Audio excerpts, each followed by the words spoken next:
I have decided that it is time to clear out the chemicals. Reason being is chemicals are often estrogen drivers, and estrogen drives lipedema. Estrogen makes thyroid disease worse.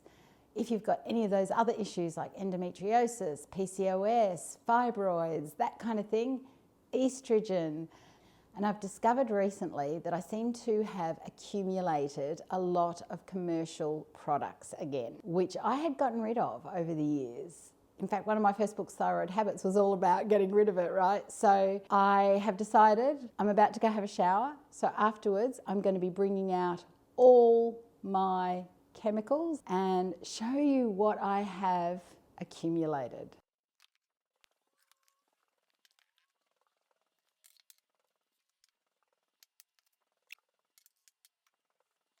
If this does not seem like much to you, you've got a bigger problem than I have. This is one of those things that we can do to stop our lipedema growing. It's one of the things that we can do to straighten our hormones. It's one of the things we can do for our overall health is to limit the chemicals we put in our body. I'd just become a naturopath. I went to a seminar and it was so fun going to all these seminars. And she was talking about detox and retox. So we might do a detox every 6 months and feel so much better, but we retox ourselves when we do all of this. And she was saying that every morning before the average woman goes to work, she might put on 500 different chemicals onto the skin. Now, anything we put onto our skin generally soaks into our bloodstream within 26 seconds. If we've got leaky lymphatics, in the case of lipedema, if we've got thyroid disease, thyroid, for example, all our chemicals, anything that we put into our bloodstream, our blood runs through our thyroid once every 15 minutes.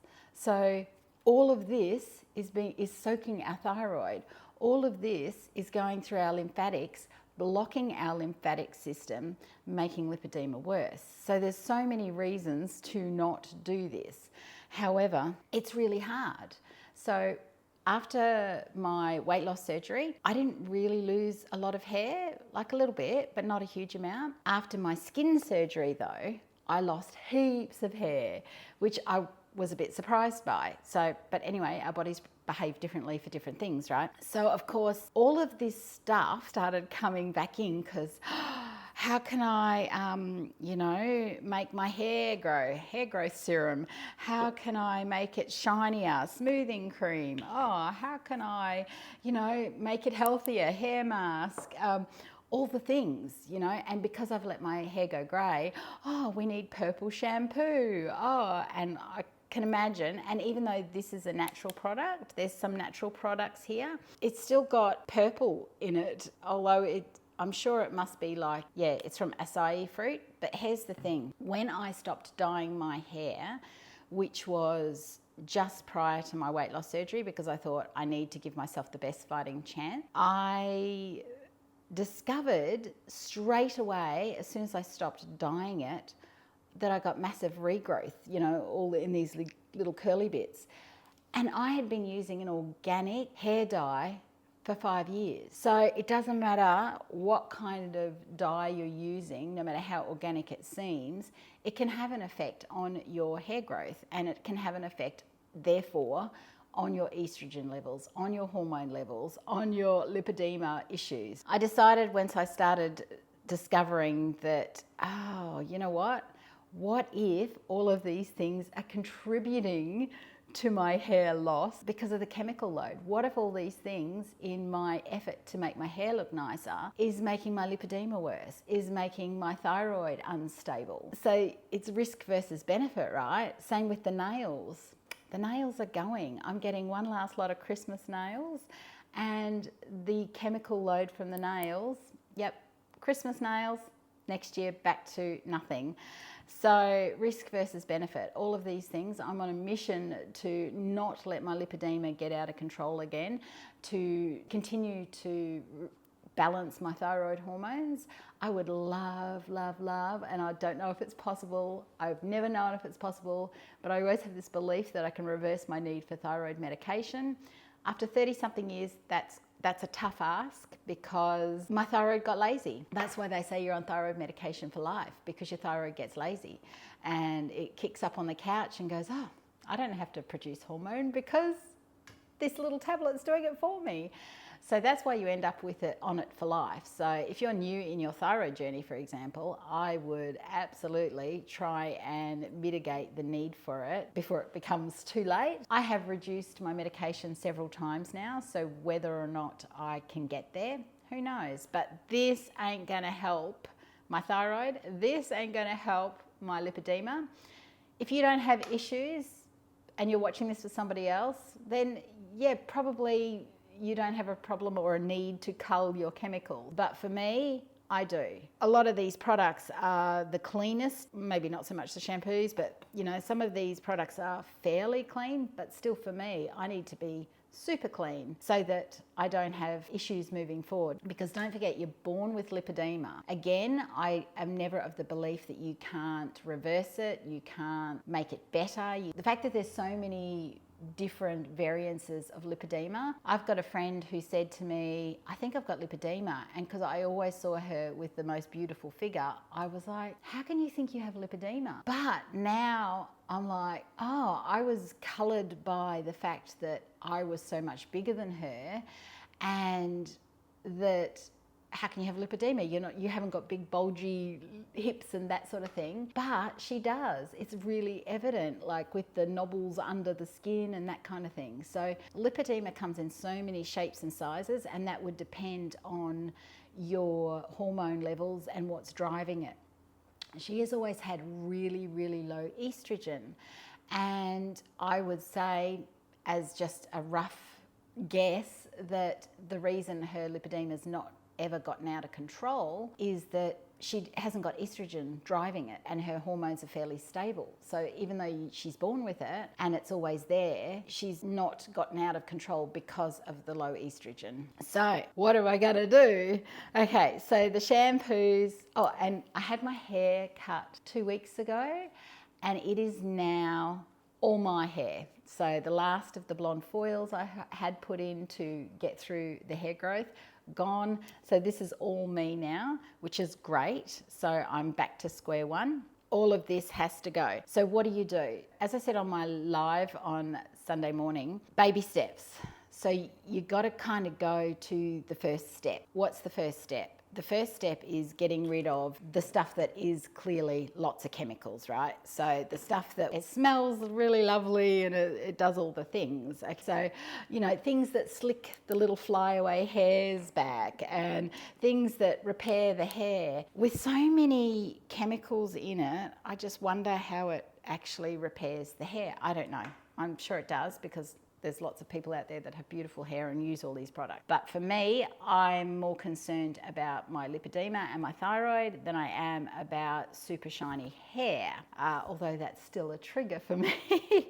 The first thing I'm going to do is get rid of all the shampoos and go back to, this is doTERRA. I don't sell it, I don't whatever. Find somebody who does if you're interested. But I used to use this shampoo. It's still not completely free of everything because it lathers up. If you have a shampoo that lathers up, odds are it's got something in it that does that. But it's better than the other things. So that's my baby step, is going back to, because my husband still uses it. He loves this. It smells like grapefruit. It's beautiful. So I've gone back to this, which is a better option than these. I don't need mousse, coloured mousse in my hair, because I don't have time. I just do it how I do it, right? So I don't need that. I'm gonna stick with that for my shampoo. Soaps and body washes and things like that, I've still always used castile soap, because I learned about this learning about the Gerson therapy, and castile soap is the purest form of soap, and I get this from a wholesaler and I just buy it by the 1 litre, put a thingy in it, and so I have always used this soap. So that I will continue using because that's safe. But what I do that you may be in a situation in a household where nobody else wants to use the castile soap. They want the foamy stuff, right? So I have two. I have my castile soap and I have the general soap that my husband uses. So you can do that, right? Just because they don't want to use it doesn't mean to say you can't. You just have two options there. It's about how serious you are about helping yourself. And all these little things, I learned a long, long time ago that if I want to help myself, it's nothing to do with what my husband or son was eating or consuming or putting on their skin. It's about what I'm putting on my skin. It's about what I'm eating. And so all those women out there that are like, I'm not cooking 2 different meals, great. But then you're never going to get well because because as humans and as wives, we always cook what they want because you want to make them happy. So if you don't start cooking a separate meal for yourself, then you're the one that's going to suffer. And I know that'll be a controversial take, but that's the way I've always done it. I'm like, I'm not waiting for my husband to come around to using castile soap. I'm just going to start using it. So please put yourself first and have 2 options, right? Because why should I expect him to use castile soap if I don't want to use his soap? It's the same with meals. Don't do that. Just quietly do your own thing, okay? Nobody will notice, I promise. Okay, there's a lot of things on this bench that I actually don't even use, or I might use. Like, these are unopened, right? Skin creams, face creams, never used. Again, this is a doTERRA thing. It's a root to tip serum. So that's the only thing I'm using on my hair at the moment. After I wash it, I pop a few drops of this on. Again, this one's probably as clean as you're gonna get, in so much as, I'm sure there's other ones out there. I'm not, as I said, I don't sell it, I'm not promoting it. So that's just what I'm using at the moment. And once we move overseas, who knows what I'll be able to get. So it will have to change again. But at the moment, I'm just looking for the baby steps, the 1 step better. So I will be keeping, this is what I'm keeping over here, oopsie, is hair. I do need to order some more conditioner though, because at the moment I've only got like conditioners with lots of ingredients and lots of chemicals in it. So I will get some more, a little tube of the doTERRA conditioner. So pretty much that takes care of this. So the soap and the thing there takes care of this, that,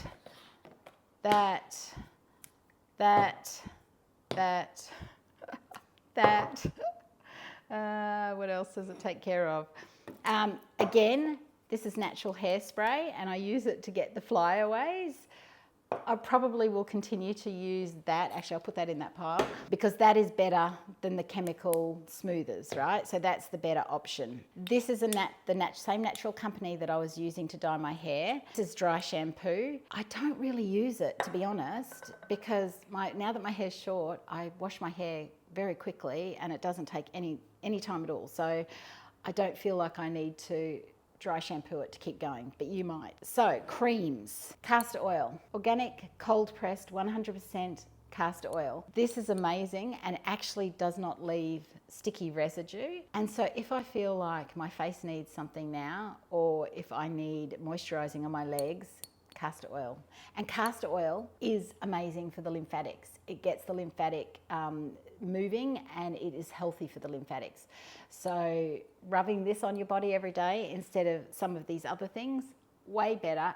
And for the lipedema, it's way better. So I'm keeping that, but that gets rid of that skin, that skin, that skin, those skins. Oh, that was another hair thing, so that got rid of that. Skin, what does that leave me with? That was the hair. Right, so that skin. So that leaves me with, and I don't need cleansing wipes anymore. I bought them for going away and I actually never use them, which is good because it's got stuff in it. Again, anything you put on your skin, 26 seconds into your bloodstream. So that leaves me with perfumes, which I love. Terrible for your liver. And from a thyroid perspective, your liver is 70% of your conversion. Anything that you're doing in that respect. And I bought this, and this was, a blast from the past, but after I had my arms done, I couldn't use deodorant. So I was spraying, and I wasn't showering as much because water is the enemy to scars. So I was spraying that on myself everywhere. So not good For me, not good for me. Okay, don't come at me that there's nothing wrong with these brands. There is nothing wrong with these brands, but for me and my journey and my health, they're not great for me. That's what you've got to remember, okay? There's nothing wrong with any of these, but for me, yes, affects me. So instead of the perfumes, again, doTERRA, because I did do doTERRA years ago and I have got a drawer full of it, so I'm trying to utilize what I have. So I've just been using a lavender rolly ball, natural as it comes, and I can't even tell you how many people have commented on, you smell nice, because this makes everybody around you calm, right? So lavender rolly ball, pick whatever brand you like, get some lavender rolly ball and maybe gift your beautiful perfumes that costs a lot of money to somebody who doesn't have health problems to navigate. So that would be my suggestion there.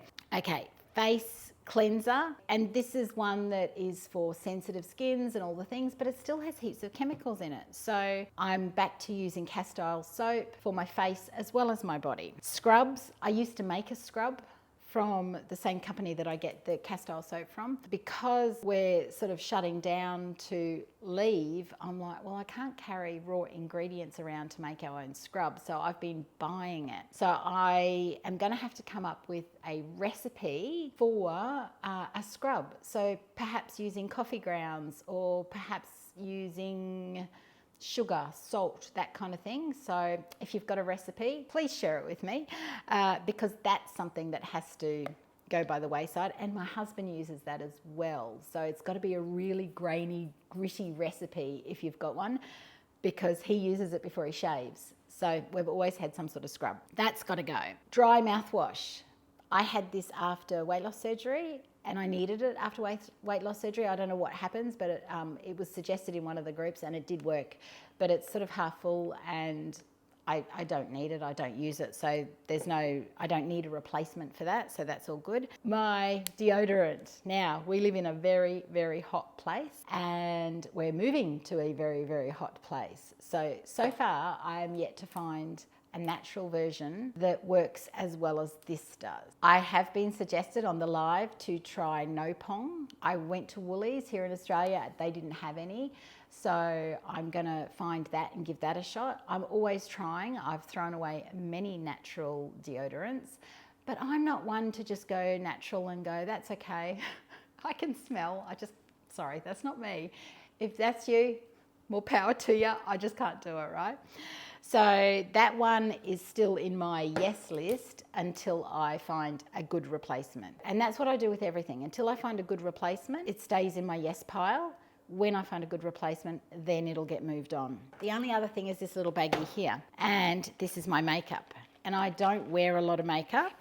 The fact that this is all that's in there tells you I don't wear a lot of makeup. It might be if I'm doing a nice video or I'm doing an interview or something like that, then I might put it on. And that is just a primer. And these are just from the chemist. They're nothing special. Foundation, mascara, and lippy. That's it. That's all I use and wear. But you can get natural makeup. So as I wear out of them, I will find an alternative that is cleaner.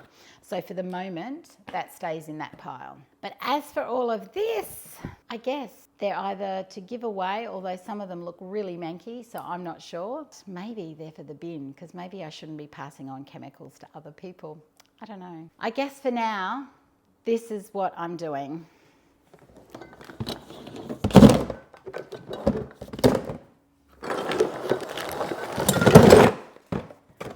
That hurt.